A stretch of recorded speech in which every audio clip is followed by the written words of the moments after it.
The Duke of Ashworth was a ghost, at every London ball a phantom of heartache, bound by a vow he swore over a lover's grave he would never love again. Society whispered his name, Alistair Blackwood, painting him as a monster, whose cold heart had shattered the most delicate of flowers. They called him the Duke of Ashes, ruling over a dead dynasty. For 5 years he believed them. He let the bitterness consume him. Until one night, hidden in the shadows of a crowded ballroom, he heard a voice, not a whisper, but a clear, defiant defense of his tarnished name. And the ghost of Ashworth began to feel the stirrings of life once more. The London season of 1823 was a glittering, ravenous beast, and Alistair Blackwood, the 9th Duke of Ashworth, was its favourite cautionary tale. At 32, he possessed a severe, almost punishing beauty. Sharp cheekbones, a jaw that seemed carved from granite, and eyes the colour of a stormy sea. He also possessed a fortune that could buy half of Mayfair, and a title that dripped with centuries of power. Yet he moved through the opulent ballrooms and manicured parks of the Ton with the detached air of a man attending his own protracted funeral. They called him the Duke of Ashes. It was a cruel but fitting moniker. 5 years prior, his world had been incinerated. His betrothed, the beautiful and vivacious Lady Isabella Beaufort, had died in a tragic riding accident on his estate. The official story was a spooked horse and a fatal fall. But society, in its insatiable hunger for scandal, had penned its own more sinister version. They whispered that the Duke's coldness, his possessive nature, had driven her to recklessness. They said he had broken her spirit long before the fall broke her neck. Alistair did nothing to dispel the rumours. In truth, he welcomed them. They were a shield and armour of infamy that kept the simpering debutantes and their matchmaking mummers at bay. He had sworn an oath over Isabella's casket, a bitter promise whispered into the cold earth he would never again allow a woman to breach the walls of his heart.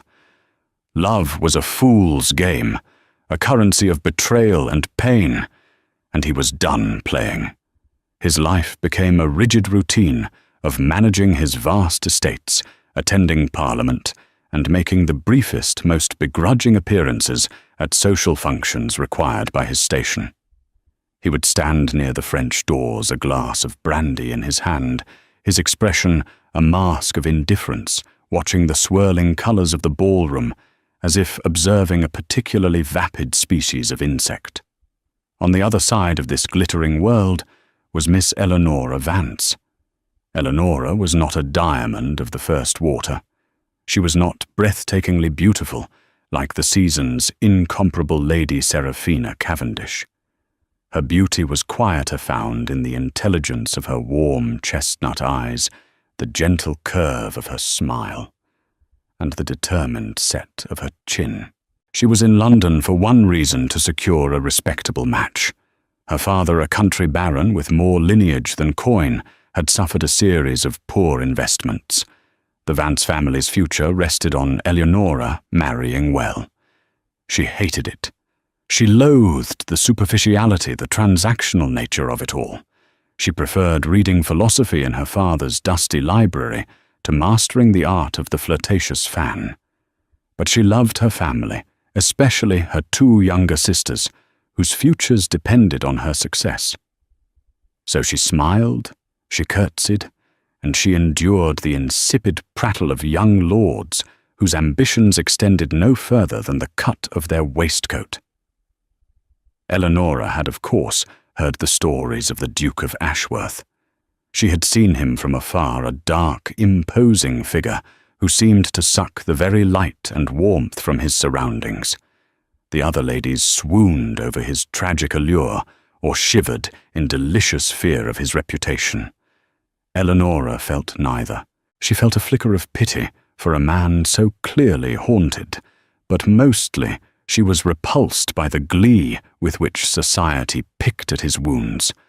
Gossip was a sport she refused to play.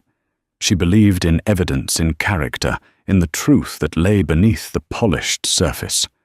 Their paths had never crossed, not truly. A curt nod in the park, a shared moment of silence in a crowded room, before he turned and departed. He was a planet of ice in a distant orbit, and she was a minor star struggling to keep her own light from extinguishing. She had no reason to think of him, and he, she was certain, had never even registered her existence.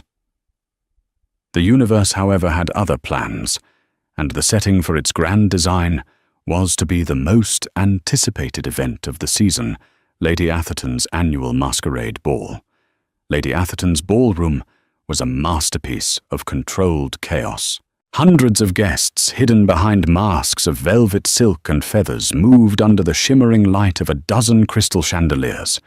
The air was thick with the scent of perfume and beeswax, and the music of the string quartet was a lively counterpoint to the incessant hum of gossip. Alistair despised masquerades more than any other social ritual. The pretense of anonymity only seemed to sharpen the malice of the rumour mill. Tonight he had intended to make his appearance, nod to his hostess, and retreat within the quarter hour. But the suffocating heat and the press of bodies had driven him to seek refuge. He found it in a small shadowed alcove behind a large potted palm, partially concealed by a heavy damask curtain.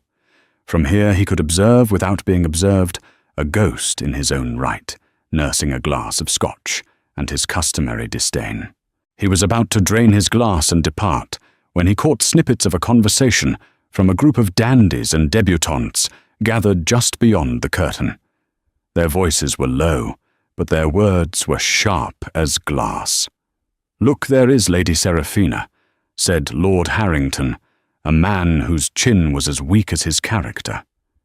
"They say she has her sights set on the Duke of Ashes himself. A brave woman to attempt to thaw that glacier." A nervous titter went through the group. "Thaw him," scoffed another young Lord Percy Finch. "More like get herself impaled on one of his icicles. My father says the man's heart is a stone. He drove poor Isabella Beaufort to her grave with his coldness." "I heard it was more than coldness," a young lady whispered, conspiratorially, her peacock feather mask trembling with excitement. "I heard he has a terrible temper, that he flew into a jealous rage, and she fled from him on that horse, terrified for her life." Alistair's hand tightened on his glass, the crystal groaning in protest. It was the same vile, baseless narrative. He had heard it 100 times, 1,000. Each word was a fresh turn of the knife in a wound that refused to heal. He should leave. He should walk away and let them have their petty fictions. But he was frozen, trapped by the morbid fascination of hearing his own eulogy recited by fools. It was then that a new voice joined the conversation, clear and steady, cutting through the malicious whispers like a beam of sunlight through smoke. "And what evidence have you for such a terrible accusation?" Alistair stilled. He did not recognize the voice, but its tone was unlike any he was used to hearing. It wasn't coy or flirtatious. It was direct, laced with an unnerving sincerity. Lord Harrington sputtered, taken aback. "Evidence one needs only to look at him. He is the very picture of misery. A man in love does not become a recluse when his beloved dies. A man consumed by guilt, however. A man consumed by grief might," the voice replied calmly. Eleanora Vance, her simple silver mask failing to conceal the earnest fire in her eyes, stepped forward slightly. She could not see the Duke hidden mere feet away. She saw only the smug, self-satisfied faces of the gossips. Is it not possible that his coldness is a shell built to protect a heart that has been shattered? Is it not the height of cruelty to speculate on the nature of a private tragedy, to weave tales for our own amusement from another's profound pain? Percy Finch scoffed. "You are a romantic, Miss Vance. The Tun is not a storybook. The Duke is a powerful, wealthy man. Men like that are not shattered. They are possessive. Isabella Beaufort was a songbird, and he locked her in a cage. You did not know him, Eleonora insisted, her voice gaining strength. Nor did you know her beyond a few pleasantries in a drawing room. You trade in caricatures, not character. To condemn a man based on hearsay is a failure of logic, and more importantly, a failure of compassion. I do not know the Duke of Ashworth, but I know that he lost the woman he was to marry. That alone should grant him a measure of grace, not the venom of your baseless conjecture. The group fell into a stunned, uncomfortable silence. To be so openly rebuked, and by a young, unmarried woman of little consequence, was a social shockwave. Lord Harrington, his face flushed with anger, sneered. Perhaps you have aspirations in that direction, yourself, Miss Vance. Defending the monster, in hopes he might notice you. Eleonora's chin lifted. I defend the principle of truth, my lord, a concept with which you seem entirely unfamiliar. Now, if you'll excuse me, the air here has grown rather stale. With a final unwavering look, she turned and disappeared back into the crowd. Behind the curtain, Alistair stood, as if turned to stone. His knuckles were white where he gripped his glass. For 5 years, no one had ever defended him. They had feared him, flattered him, desired his title, but not one person had ever stood in the face of public opinion and spoken up for the man, for his grief, for the simple, human decency of privacy. He had expected her to be a simpering idealist or a clever social climber. But her words had the unadorned ring of truth. She hadn't defended him to gain his favor. She had no idea he was there. She had defended him because her own moral compass demanded it. Slowly, deliberately, he lowered his glass. The ice around his heart, an impenetrable fortress for half a decade, felt the faintest, most terrifying tremor. A crack had appeared in the permafrost, and through it for the first time in a very long time, a flicker of warmth curiosity was beginning to seep through. He had to know the name that belonged to that voice. He had to know the woman who saw not a monster, but a man. The morning after Lady Atherton's ball, the name Miss Eleonora Vance was procured with astonishing ease. Alistair's man of affairs, Mr. Thompson, a discreet and ruthlessly efficient individual, had a full report on his desk by 10 o'clock. Baron Vance, of declining fortunes. 3 daughters. In town to find a husband for the eldest Eleonora. Residing in a modest but respectable rented house on a less fashionable square. Ordinarily, this information would have been dismissed. A desperate debutante from a falling house was the last thing on earth he wanted. But her defense of him had been anything but desperate. It had been principled. It had been brave. Alistair did not send flowers. He did not leave his card. Such conventional overtures felt inadequate, false. Instead, he did something that sent a ripple of confusion through the ton. He attended a lecture at the Royal Society on advancements in steam power, a subject he knew Miss Vance, according to Thompson's report, had a keen interest in. Eleonora was there with her bookish father. She was so engrossed in the speaker's presentation that she didn't notice him until the lecture concluded and the attendees began to mingle. She turned from a conversation with her father and found the Duke of Ashworth standing before her. He was even more imposing up close. The air around him seemed to crackle with a cold, intense energy. For a moment she was speechless, her heart thumping a nervous rhythm against her ribs. Had someone told him of her words at the ball? Was he here to thank her, or worse, to rebuke her for her audacity? "Miss Vance," he said. His voice was a low baritone, smoother than she'd imagined, but devoid of warmth. "Your father." He gave a curt nod to the Baron. "Your Grace." Her father stammered, clearly overwhelmed. I found the discourse on kinetic energy transfer surprisingly coherent. Alistair stated, his gaze fixed on Eleonora. It was a test.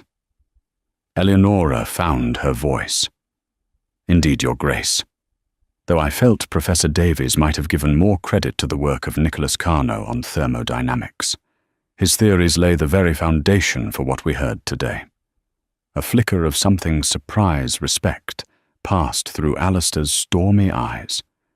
He had expected a polite, vapid agreement. He had not expected a well-reasoned critique. You have read Carnot in the original French, she confirmed simply. His prose is as elegant as his reasoning. An unfamiliar sensation tugged at the corner of Alistair's mouth. It was the ghost of a smile. I have a first edition in my library. Perhaps you would care to see it sometime. The offer hung in the air, charged with unspoken meaning. It was not an invitation to a dance or a stroll in the park. It was an invitation into his world, the private intellectual sanctum he guarded so fiercely. Before Eleonora could formulate a reply, her father, seeing a golden opportunity, eagerly accepted on her behalf. Their courtship, as the scandalized Ton immediately labeled it, proceeded along these unconventional lines. He did not court her with poetry or flatteries. He challenged her. He sent her a copy of Adam Smith's The Wealth of Nations, with a note asking for her opinion on his theories of labor. She returned it with a meticulously argued letter, disagreeing with him on several key points. He took her not for a carriage ride in Hyde Park's fashionable Serpent Drive, but to a grimy, deafeningly loud workshop to see a working prototype of a new steam engine. During these encounters, Eleonora saw glimpses of the man behind the fearsome ducal mask. She saw a brilliant, incisive mind, a deep-seated frustration with the frivolous society he was forced to inhabit, and a profound, bone-deep loneliness that resonated with her own feelings of being an outsider. He was still guarded. His words clipped the walls around him miles high. But occasionally, when she made a particularly sharp point or an unexpectedly witty remark, she would see that flicker in his eyes again, that hint of warmth, and it was more intoxicating than any pretty compliment. Society was baffled. The Duke of Ashes, who had shown no interest in any woman for 5 years, was spending his time with a penniless, opinionated blue-stocking. Lady Seraphina Cavendish watched their interactions with a venomous glare, her perfect porcelain features twisted in contempt. Lord Harrington and his cronies whispered that the Duke was merely amusing himself, that he would crush the poor girl when he grew bored. One afternoon, as Alistair and Eleonora were walking through the British Museum discussing the Elgin marbles, they were approached by a man whose charming smile did not quite reach his eyes. He was handsome, dressed in the height of fashion, and carried himself with an easy, aristocratic grace. Alistair, my dear cousin, I had not heard you'd developed a taste for antiquities, the man said, his voice smooth as silk. Alistair's posture stiffened almost imperceptibly.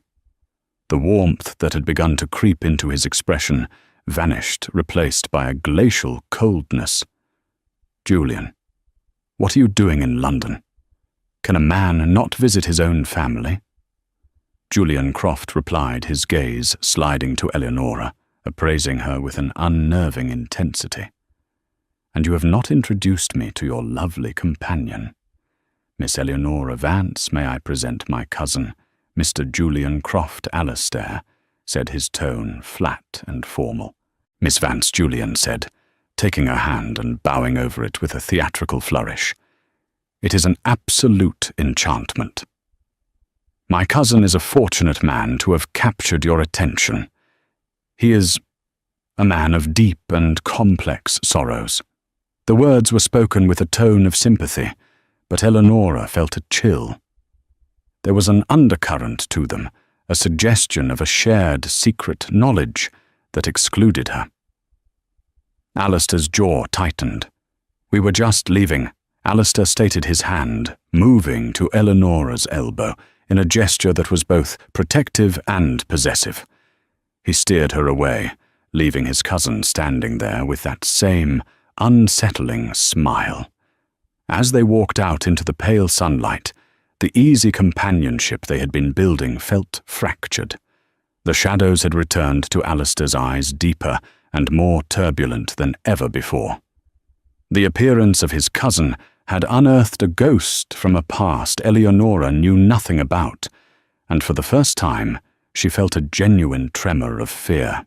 The Duke of Ashworth was not just a man of grief, he was a man with secrets, and she was beginning to realize that those secrets might be far darker than any society gossip could have possibly imagined. The arrival of Julian Croft acted like a change in atmospheric pressure heralding a storm. The fragile ease that had been growing between Alistair and Eleanora was replaced by a palpable tension. Alistair became more withdrawn, the silences between them stretching longer, freighted with things unsaid. Eleanora could feel him wrestling with his demons, but the walls he had momentarily lowered were now being rebuilt, brick by painful brick. Julian, meanwhile, integrated himself seamlessly into the London season. He was everything Alistair was not: charming, affable, and a master of social graces. He made a point of seeking Eleanora out at soirees and balls, always with a disarming smile and a kind word. "I do hope you will not judge my side of the family by Alistair's melancholic disposition," he told her one evening in the garden of a Vauxhall gala, his voice a confidential murmur. The loss of Lady Isabella changed him irrevocably. He was not always so grim. "Grief changes everyone," Eleanora replied, wary of his intentions. But this was more than grief. Julian sighed, shaking his head with practiced sadness. "It was guilt. You see, dear Miss Vance, my cousin is a man of intense passions. He loved Isabella fiercely. Too fiercely, perhaps. He saw slights where there were none, rivals in every gentleman who so much as smiled at her." Eleanora felt a cold knot form in her stomach. "I do not believe it is my place to discuss the Duke's private affairs." "Of course not," Julian agreed smoothly. "It is just, I see the way he looks at you, and I worry. He is building you a pedestal, just as he did for her. And the fall from one of Alistair's pedestals can be a great and terrible thing. Isabella was so full of life, a free spirit. She felt suffocated. That final ride. She was not merely exercising her horse, Miss Vance. She was fleeing an argument, fleeing him. Julian's words were a poison, seeping into the cracks of doubt that Alistair's own reticence had created. Eleanora wanted to dismiss them as the jealous ramblings of a lesser cousin, but they echoed the very whispers she had once so vehemently decried. Could there be a kernel of truth to the rumours? Was Alistair's pain not just grief, but the guilt of a man who had pushed the woman he loved to her death? Her unease festered. She tried to broach the subject with Alistair to give him a chance to confide in her. One afternoon, in his vast, silent library, she gathered her courage. "Your Grace," she began, her voice softer than she intended. "Alistair, people speak of Lady Isabella. Your cousin has mentioned her. I wish you would tell me about her, about what happened." Alistair, who had been showing her a rare illuminated manuscript, went rigid. The book snapped shut with a sound like a gunshot in the quiet room. He turned to face her, his eyes no longer stormy but frozen lakes of ice. "There is nothing to tell," he said, his voice clipped and final. "The past is dead. Let it remain buried." How can it be she pressed a desperate need for the truth, overriding her caution? "It is not buried, it is haunting you. It stands between us now. If you cannot trust me with your pain, how can there be anything more?" "Trust," he scoffed, a bitter, humorless sound. "I trusted once.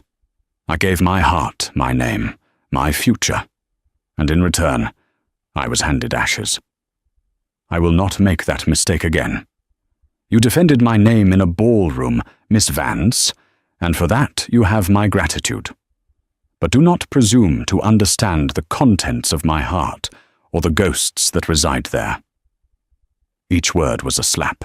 He was pushing her away deliberately and cruelly, using the very pain she was trying to understand as a weapon against her. All her fears, all the doubts Julian had planted, seemed to coalesce into a terrible, sickening certainty. He was guilty. He was hiding something, not from grief, but from shame. Tears pricked her eyes, tears of frustration and hurt. I see she whispered, her voice trembling. The gossips were right after all. I was a fool to think otherwise. She did not wait for a response. She turned and fled the library, fled the grand oppressive townhouse, and fled the man she was beginning against all odds to love. Alistair watched her go, his posture, ramrod straight his face, an unreadable mask of stone. But inside his carefully constructed world was shattering. By pushing her away to protect his secret, he had confirmed her worst fears, and in the process had just lost the one person who had ever made him feel he could be whole again. He was alone once more, the undisputed king of his cold, silent kingdom of ashes. The days that followed were a torment for Eleonora. She threw herself into a frantic social schedule, accepting every invitation, dancing with every witless lord, and laughing at every vapid joke, all in a desperate attempt to fill the void Alistair had left. Society, seeing her sudden separation from the Duke, concluded their little spectacle was over. Lady Seraphina was triumphant, Lord Harrington smug. Eleonora was just another moth who had flown too close to Ashworth's cold flame and been burned. But in the quiet hours of the night, her mind refused to rest. Alistair's harsh words echoed in her ears, but so did the memory of the vulnerability she had glimpsed in his eyes. The two images warred within her. Her heart, which had felt the pull of his lonely soul, could not reconcile with the image of a jealous tyrant. There was a piece missing from the puzzle, an inconsistency she couldn't ignore. Julian Croft's story was too neat, too perfectly aligned with the public narrative. He presented himself as the concerned cousin, yet there was a flicker of triumph in his eyes whenever he spoke of Alistair's misery. It was the same look she'd seen on Lord Harrington's face, the look of a scavenger feeding on another's ruin. Driven by an instinct she couldn't explain, Eleonora decided she had to know the truth. Not for the Duke who had cast her aside, but for herself. For the memory of the woman whose good name had been sacrificed in the Tun's vicious games. She began her quiet investigation. Her first step was to learn more about Lady Isabella Beaufort. She discovered that Isabella's former lady's maid, a woman named Martha Thorne, had been dismissed from service shortly after her mistress's death, and now lived in a small cottage in the countryside, paid a modest pension by the Beaufort family to ensure her silence. It took Eleonora nearly all of her pin money to hire a carriage, telling her family she was visiting a sick friend. She found Martha Thorne, a woman whose face was etched with a sorrow that time had not softened, tending a small garden. At first, Martha was reluctant to speak her loyalty to her late mistress, still fierce. "They all tell lies," Martha said, her hands trembling as she snipped a dead rose. The lords and ladies in London. They never knew her. They never knew him. "Then tell me," Eleonora pleaded, her voice gentle. "Tell me what you know. I do not believe the Duke is the monster they claim." Seeing the genuine compassion in Eleonora's eyes, Martha's resolve crumbled. "A monster. Your Grace, no miss. He was demanding. He expected honesty, loyalty, and Lady Isabella. She was young and flighty, and she feared his intensity. He loved her. Oh yes, like the sun loves the earth. but it was a powerful, all-consuming love, and it frightened her. The old woman led Eleonora inside her small, tidy cottage. From a locked wooden chest she retrieved a small leather-bound diary. She was not happy, miss, but it wasn't the Duke who was the cause of her unhappiness. It was another. Martha explained that in the months leading up to her death, Isabella had been receiving secret visits from Julian Croft. He had charmed her, flattered her, and preyed on her fears of marrying the powerful, serious Duke. He'd convinced her it was an infatuation, a last girlish fancy before she settled down. But it was more than that. Martha whispered, her eyes dark with memory. He was poisoning her mind against the Duke, twisting his every word, his every action, making his devotion seem like possession. Then came the final, devastating revelation. The day she died, Martha said, her voice barely audible. She and the Duke had argued. He had found a note from Mr. Croft and confronted her. He did not yell, miss. That was not his way. His voice went quiet and cold. He asked for the truth. He felt betrayed. She panicked. She ran from the library and ordered her horse a spirited stallion he had told her not to ride alone. She was a fine horsewoman, but she was distraught, not paying attention. Martha's words painted a new picture. Not of a tyrant driving his love to her death, but of a man betrayed and hurting, confronting a terrible truth, only to have it result in an even more terrible tragedy. His guilt wasn't over cruelty, but over the fact that their final moments together had been spent in anger and mistrust. His vow of silence wasn't a punishment for her, but for himself. "There is more," Martha said, her hand shaking, as she passed a folded yellowed piece of parchment to Eleonora. "I found this in her jewelry box after. I never showed it to the Duke. He was so broken, I couldn't bear to cause him more pain. It's a letter. From her.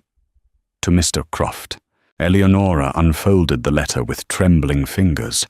The elegant looping script was blurred in places, as if by tears. It was a letter breaking off their affair. "Julian," it read, "you must not visit me again. What we have done is a terrible mistake, a betrayal of a good man who has offered me nothing but his whole heart. His love may be a formidable thing, but it is true, while your words are but charming lies. I have wronged him deeply, and I must confess everything and beg his forgiveness. I pray it is not too late. Do not seek me out. I will not see you. Isabella." The date on the letter was the morning of her death. Eleonora's heart pounded in her chest. This was it. The proof. Isabella hadn't been fleeing Alistair's rage. She had been consumed by her own guilt, planning to end her affair with Julian and confess everything. Julian had lied. He had not only orchestrated the affair that led to her death, but he had twisted the narrative framing Alistair for the tragedy while erasing his own culpability. He had allowed his cousin to suffer for 5 years under a cloud of lies that he himself had created. The cold knot of dread in Eleonora's stomach transformed into a hot, blazing fire of indignation. She now held the truth in her hands. The question was, what was she going to do with it? Armed with Isabella's letter, Eleonora returned to London, her mind racing. She could not simply present the letter to Alistair. His pride was a fortress. He had pushed her away so violently that a direct approach might only make him retreat further. And Julian was cunning. He would deny everything, paint the letter as a forgery, and her as a hysterical, meddling woman. No, the truth needed a bigger stage. It needed to be brought into the light in a way that would leave no room for shadows or lies, and Julian, in his arrogance, was about to provide the perfect venue. He had been courting Lady Seraphina Cavendish with a theatrical ardour, and to celebrate their unofficial betrothal, Her father was hosting a lavish ball. It was to be the event of the season, a public crowning of the new power couple. Eleonora knew both Julian and Alistair would be there. When the night of the ball arrived, Eleonora dressed with deliberate care. She chose a simple gown of deep crimson, a colour of courage and conviction. She wore no jewellery save for a simple locket. With Isabella's letter tucked safely in her reticule, she entered the Cavendish ballroom, a soldier marching into battle. She found Alistair first. He was in his usual spot near the terrace doors, a dark, solitary pillar of misery amidst the gaiety. His eyes widened slightly when he saw her, a flicker of pain and longing quickly masked by his icy reserve. "Miss Vance," he said, his voice a low rumble. "I'm surprised to see you. There is something you need to witness." "Your Grace," she said, her own voice steady, betraying none of the frantic beating of her heart. "I ask only that you remain here and listen." Before he could question her, she turned and walked directly towards the centre of the ballroom, where Julian Croft was holding court, regaling a rapt audience, including Lady Seraphina, with a witty anecdote. Mr. Croft Eleonora's voice rang out clear and sharp, silencing the chatter around them. The orchestra faltered, then fell silent. Every eye in the room turned to them. Julian's smile tightened. "Miss Vance? To what do we owe this dramatic interruption? I have come to correct a story you have been telling for a very long time," Eleonora said, her gaze unwavering. "The story of Lady Isabella Beaufort's death." A collective gasp went through the crowd. Lady Seraphina looked horrified. Julian's face paled, but he quickly recovered, letting out a condescending laugh. "My dear girl, you are overwrought.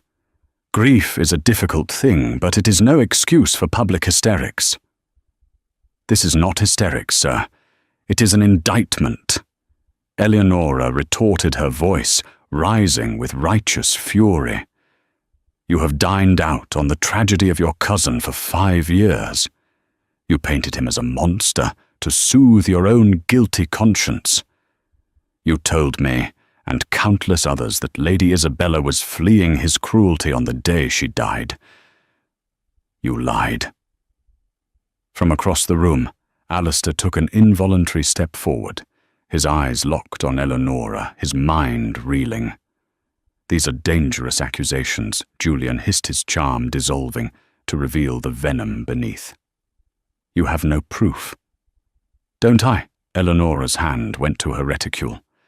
"I have the testimony of Isabella's lady's maid, who witnessed your secret courtship, your manipulation. And I have this." She pulled out the letter. The room was so quiet, the crinkle of the parchment sounded like thunder. She held it up for all to see. "A letter," she announced, her voice ringing with authority. "Written by Lady Isabella to you on the very morning of her death. A letter in which she ends your affair, calls your words charming lies, and states her intention to confess everything to the Duke and beg his forgiveness.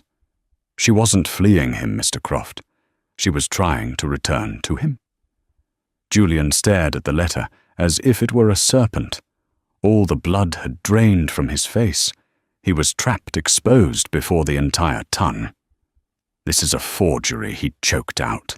"A desperate ploy by a ruined woman to win back the Duke's favour, but the damage was done." The crowd was murmuring their faces, a mixture of shock and dawning comprehension. They looked from Julian's panicked expression to the Duke of Ashworth, who was now striding across the floor, his face a thunderous mask of revelation.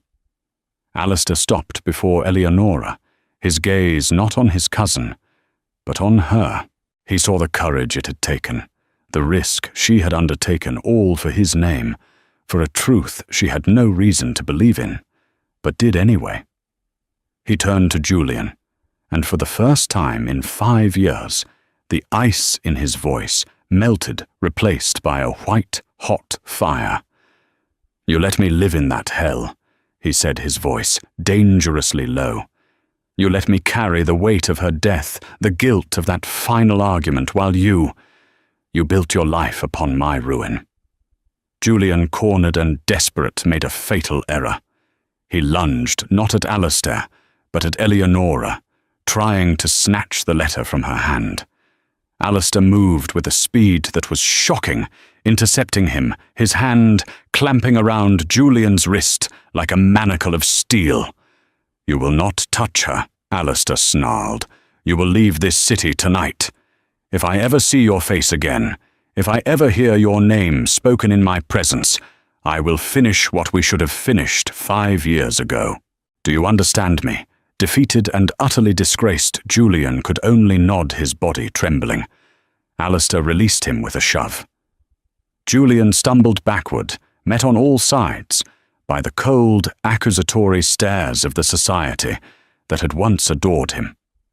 Without another word, he turned and fled the ballroom, his social life and his future in tatters.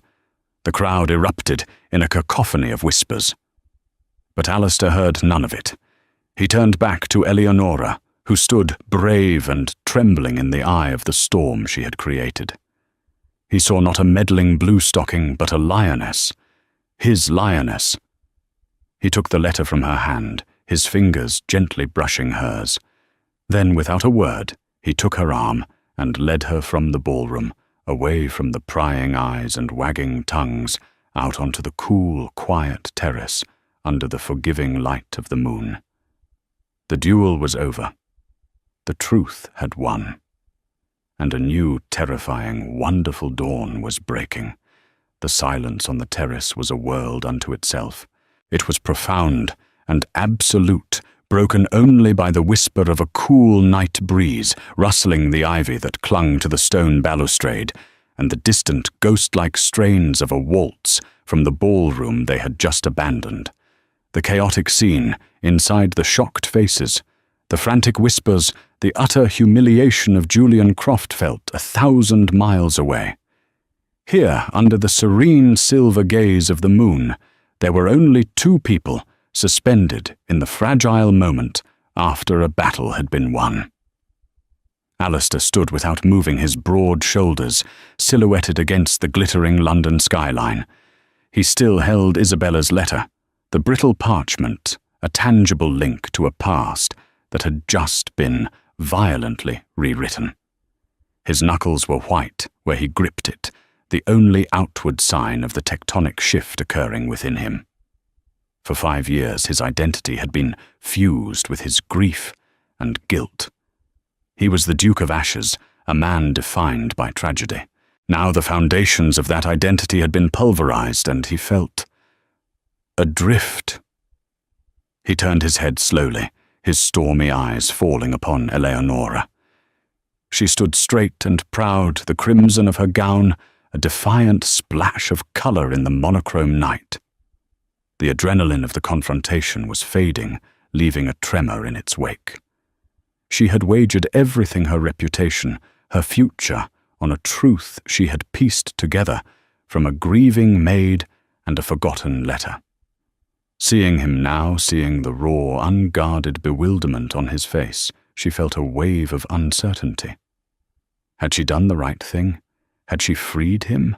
Or had she simply ripped open old wounds for all the world to see? He finally broke the silence, his voice raspy, as if scraped over years of disuse. Why, the single word was not an accusation, but a plea for understanding.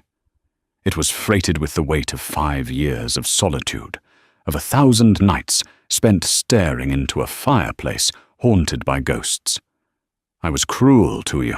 In my library, I used my pain as a cudgel to drive you away. I let you believe the worst of me. Why would you fight for a man who had already surrendered? Eleonora took a tentative step closer, the silk of her dress whispering against the flagstones. Because I never truly believed it, she answered, her voice soft but unwavering. Not in my heart. The world saw a monster, a cold, unfeeling duke. but I saw a man who discussed thermodynamics with passion and who valued an honest opinion over a pretty compliment. I saw a man so terrified of being hurt again that he chose to encase himself in ice rather than risk the warmth. That man was not a monster. And that man, she finished her gaze, locking with his, deserved the truth, even if he was unwilling to seek it for himself. His breath shuddered out of him. He had spent years cultivating a fearsome reputation, a shield of public opinion, and she had seen through it with unnerving clarity. He took a step towards her, drawn by a force he no longer had the will or desire to fight. He opened his mouth to speak, but the words caught in his throat. How could he explain the labyrinth of his guilt that day? He began, his voice cracking. He stopped swallowing hard, forcing himself to tread the ground he had forbidden himself from revisiting. The argument. It was not our first. Isabella she was like a butterfly, and I held her with a fist, terrified she would fly away. Julian preyed on that. He made my devotion seem like a cage. That morning I found a note from him, not the one you hold, an earlier one, tucked in her riding gloves. It was foolish, flirtatious, but it was a betrayal. He began to pace the terrace, the agitated energy of the memory pouring out of him. I confronted her. I did not shout. I wish to God I had. I became cold. I presented the note as a barrister presents evidence. My voice, devoid of everything she should have heard. The hurt, the fear. I saw only the lie, not the frightened young woman in front of me. I demanded loyalty, as if it were a tax, a ducal right. She wept, called me unfeeling, and ran. She ran from the room, and I let her go. I stood there, in my cold, righteous anger, telling myself she would return, that she would see her folly. He stopped his back to her, gripping the cold stone of the balustrade. She never returned. And my last words to her, the final impression she had of the man she was to marry, was one of icy condemnation. The world whispered that my coldness drove her to recklessness, and I let them. I embraced the narrative because, in a way, it was true. My pride, my inability to show her the wounded heart behind the anger. It was a fatal flaw. I accepted the role of the monster because I felt like I had created one. He finally turned back to face her, and in the moonlight, she saw the glint of tears tracking through the dust of his composure. Julian knew all of it. He knew the precise nature of my guilt. He knew my pride would seal my lips forever. He watched me build my own prison, and then stood guard at the door, whispering the story of my monstrosity to anyone who would listen. He built his charm upon the wreckage of my life. The confession hung in the air raw and devastating. Eleonora felt her own tears fall, not of pity, but of profound empathy. She closed the distance between them, and without a thought for propriety, she reached out and laid her hand on his arm. His muscles were corded with tension, but at her touch, a tremor ran through him, a subtle release. You have carried a burden that was never truly yours to bear. Alone, she said, her voice, a soothing balm on his raw wounds. You grieved not only for her, but for the words you never got to say. But that letter, she nodded towards the parchment in his hand. It proves she knew your heart, Alistair. She called your love a formidable thing, but she also called it true. She was coming back to you. Her last act was not one of flight, but of return. He looked down at her hand on his arm, then up to her face, his gaze searching hers with a desperate intensity. He saw no judgment, no revulsion. He saw only compassion, strength, and an understanding so complete it unmade him. The fortress of ice he had so meticulously constructed around his heart did not just crack, It melted away, flooding his soul with a warmth that was both terrifying and exquisite. "I swore an oath over her grave," he whispered, "that I would never love again. I saw it as a poison, a fatal weakness that led to nothing but betrayal and ashes." He lifted his free hand, his fingers hesitating for a fraction of a second before gently, reverently cupping her cheek. Her skin was soft, warm, alive. "And then you came. You with your brilliant mind and your stubborn, beautiful heart. You did not lay siege to my fortress. You simply stood before the gates and spoke the truth, and the walls turned to dust." His thumb stroked her cheekbone, wiping away a tear she hadn't realized had fallen. "Eleanora Vance." He said, his voice, now clear and steady, imbued with a purpose that had been absent for half a decade. "You have battled for my honor. You have given me back my past, not as a source of pain, but as a history I can finally mourn. You have given me a truth to build upon. My kingdom of ashes is gone. I stand before you with nothing but rubble at my feet and a future that is a terrifying blank canvas. Would you be willing to help me build a new world from the ruins?" It was the most unconventional, unromantic, and utterly perfect proposal she could have ever imagined. It was not a duke offering a title. It was a man offering his broken, healing soul.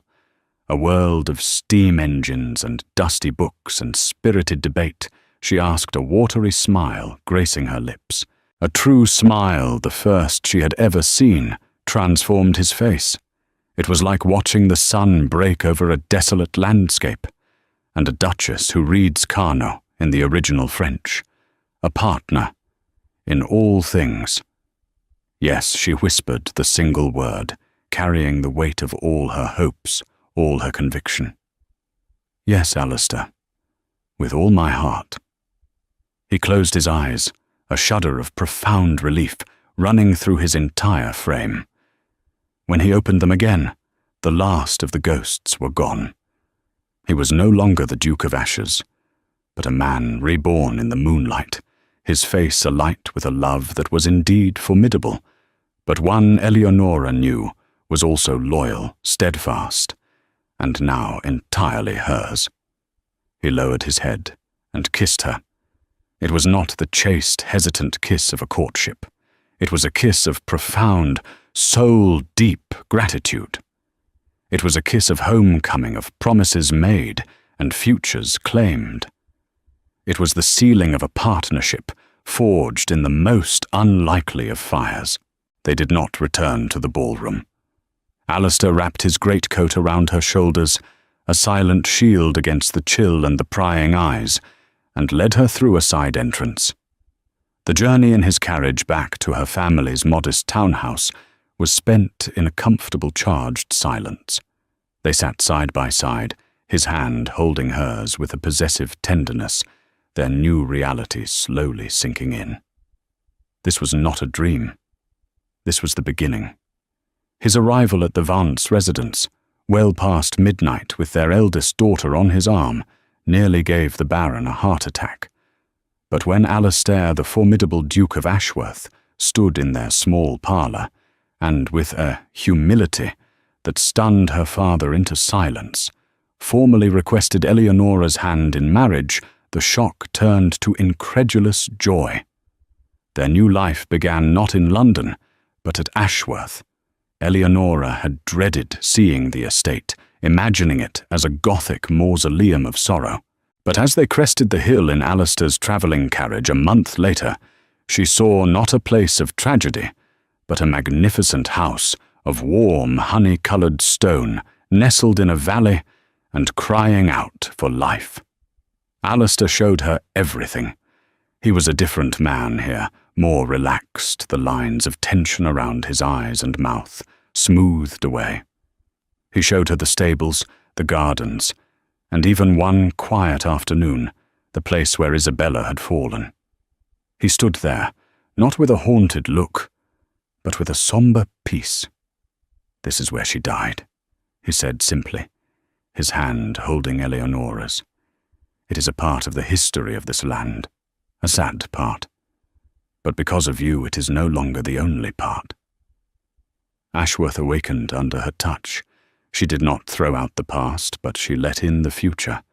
She had the heavy draperies taken down, allowing sunlight to flood the long, silent corridors. Laughter, a sound the old walls had not heard in years, became commonplace. The vast library became their sanctuary, a place where they would spend hours debating politics, philosophy, and the mundane business of the estate, their minds as perfectly matched as their hearts. The staff who had served the Duke of Ashes with fearful loyalty now adored the Duchess of Dawn, whose kindness and intelligence had brought their master and their home back to life. One evening, months after their wedding, Eleonora found Alistair in the gallery, standing before a portrait of a beautiful, vivacious young woman with a mischievous smile. Isabella. She came to stand beside him, and he wrapped an arm around her waist, pulling her close. "She would have liked you," I think he said quietly. "She would have been intimidated by your intellect, but she would have admired your spirit." "And I would have liked her," Eleonora replied honestly, leaning her head against his shoulder. "I'm sorry for the pain you both endured." "Do not be," he said, turning her to face him, his stormy eyes clear and filled with a deep, abiding love. "Every moment of it, every painful step through the darkness led me here. It led me to you." And in the quiet gallery of his ancestral home, surrounded by the ghosts of the past, Alistair Blackwood, the man who had been saved by a voice in a ballroom, kissed his wife, his partner, his duchess. The ashes had long since grown cold, and in their place, something extraordinary and resilient and true had finally taken root. From the ashes of betrayal and the chilling whispers of a cruel society, a love story was forged in the fire of truth. Alistair and Eleonora's journey reminds us that the bravest act of love isn't found in grand gestures, but in the quiet courage to defend someone's honor, to seek the truth when lies are easier, and to believe in the goodness of a heart that the rest of the world has condemned. Theirs is a testament to the fact that even the deepest wounds can be healed by compassion, and the coldest heart can be thawed by the warmth of unwavering loyalty. What did you think of Eleonora's incredible courage at the Cavendish Ball? Let me know in the comments below. If you were captivated by this story of redemption and romance, please give this video a like and share it with a fellow story lover. And don't forget to subscribe and hit the notification bell so you never miss another journey into the past with us. Thank you for listening.